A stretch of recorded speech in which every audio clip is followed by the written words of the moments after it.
Hello mes guimauves, j'espère que vous allez bien. Bienvenue pour cette première vidéo tutoriel de l'année 2018 et bienvenue également à toutes les personnes qui me rejoignent pour la première fois sur ma chaîne YouTube. Je vous invite évidemment à vous abonner dès la fin de cette vidéo ou même dès maintenant si ça vous plaît déjà, et comme ça vous serez au courant de toute mon actualité créative, sans oublier la petite cloche. Alors comme vous le savez, j'ai reçu les peintures Color Shift de chez Green Stuff World, et d'ailleurs merci à eux de me les avoir envoyées afin que je vous les présente en vidéo. Je les ai testées, comment vous dire que ça a été un énorme coup de cœur. Vous savez que j'adore évidemment ces effets là, mais ces peintures ont vraiment quelque chose de très particulier que je vais vous montrer aujourd'hui. Alors, pour commencer, comme vous l'avez vu, nous allons donc créer un plastron queue de sirène bionique. Vous allez voir qu'on va rajouter des câbles et tout un tas de petites choses assez sympas. Donc pour commencer, je vais étaler ma pâte polymère noire, donc c'est de la céramique noire. Je vais utiliser que de la pâte polymère noire pour ce tutoriel, puisque le but est évidemment de faire ressortir le maximum les effets donc color shift des peintures acryliques. Donc là on va vraiment utiliser le contraste des couleurs afin de faire ressortir les effets. Donc pour ce faire, comme vous le voyez, j'ai fait un simple patron en papier que j'ai fait uniquement d'un côté, puis j'ai simplement plié le papier pour ensuite faire la même chose de façon symétrique de l'autre côté. Ensuite, eh bien, je n'ai plus qu'à l'appliquer sur ma pâte polymère et découper le pourtour. Une fois que cela est fait, nous allons donc passer au petit boudin de pâte polymère noire. Il vous en faudra un bon nombre pour pouvoir recouvrir toute la surface de notre queue de sirène.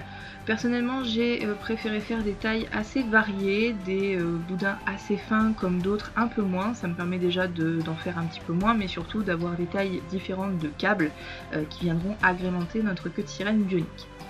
Alors ensuite, avant de passer à l'assemblage de mes câbles, je vais mettre ma base de queue de sirène sur un bol en inox qui passera donc au four afin de lui donner déjà une petite courbure qui correspondra évidemment à la courbe du cou lorsque le collier sera porté. Alors, veillez bien à bien faire adhérer toute la surface de votre pâte polymère, la base est très importante pour que tout ceci puisse bien coller.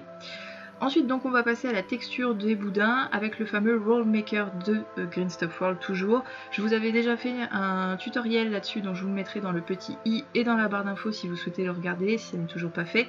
Encore une fois, je vais faire en sorte également de vous mettre les noms, les descriptifs, les couleurs, etc. dans les petits icônes que vous allez voir maintenant dans les vidéos. J'espère que ça vous plaît, en tout cas n'hésitez pas à me dire tous vos retours dans les commentaires. C'est une façon pour moi en tout cas de pouvoir vous donner un maximum d'informations tout en étant la plus complète possible et sans prendre trop de temps. Et si toutefois vous avez encore des questions, des remarques, etc., n'hésitez pas également à les mettre en commentaire. Alors une fois que tout ceci a été fait, comme vous le voyez, on peut faire de multiples textures avec ce fameux Roll Maker, et donc on a tous nos câbles qu'il ne manquera plus maintenant d'assembler. Alors comme vous le voyez, je n'ai pas forcément besoin de mettre de la bec and bond pour les faire tenir, ça n'est pas obligatoire. En tout cas, sachez que là je vous montre assembler d'un coup, et finalement il est plus simple de couper lorsque vous avez mis un seul boudin, donc c'est-à-dire vous mettez un boudin, vous coupez les extrémités, vous remettez un boudin, vous recoupez, plutôt que de mettre plusieurs boudins et de ne plus trop savoir où est-ce qu'il faut couper. Là c'est vrai que c'est assez dangereux. Ensuite on passe donc la première cuisson. Comme vous le voyez, tout est maintenant assemblé, ce qui est plutôt chouette déjà, on a déjà un bel effet ne serait-ce qu'en noir. Et donc ensuite on va passer à la première peinture. Donc je vous ai fait un petit nuancier qui sera également dans la barre d'infos sous format JPEG pour que vous puissiez avoir les deux types d'effets, soit sur fond noir, soit sur fond blanc.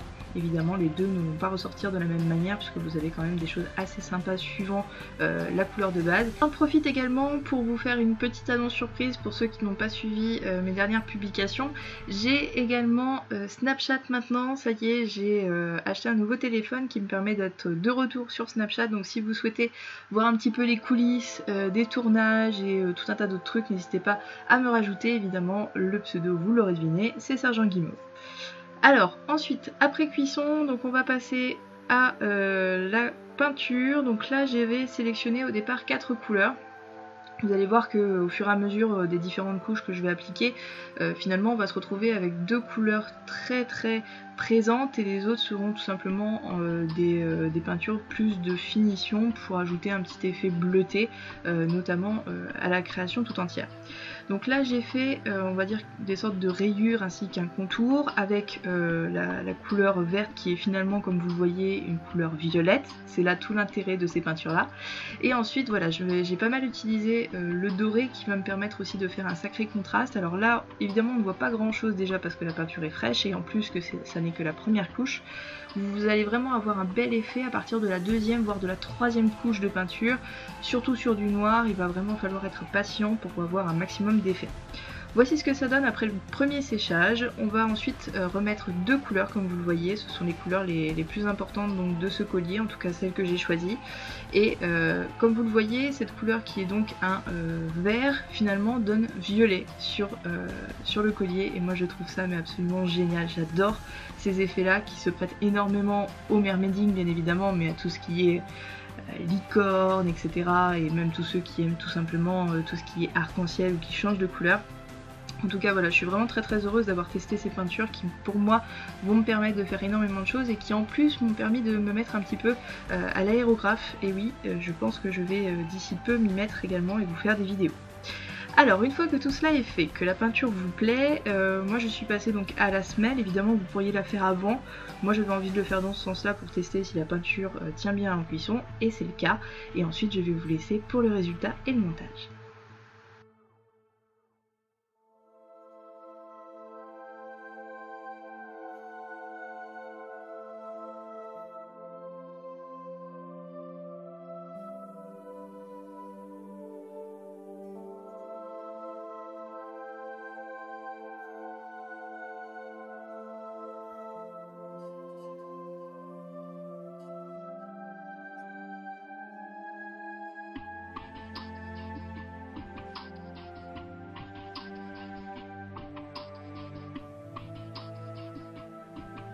Bien voilà mes guimauves, objectif rempli. J'espère que cette petite vidéo vous a plu. En tout cas pour moi c'est un gros coup de cœur pour ces peintures Green Stuff World, encore merci à eux.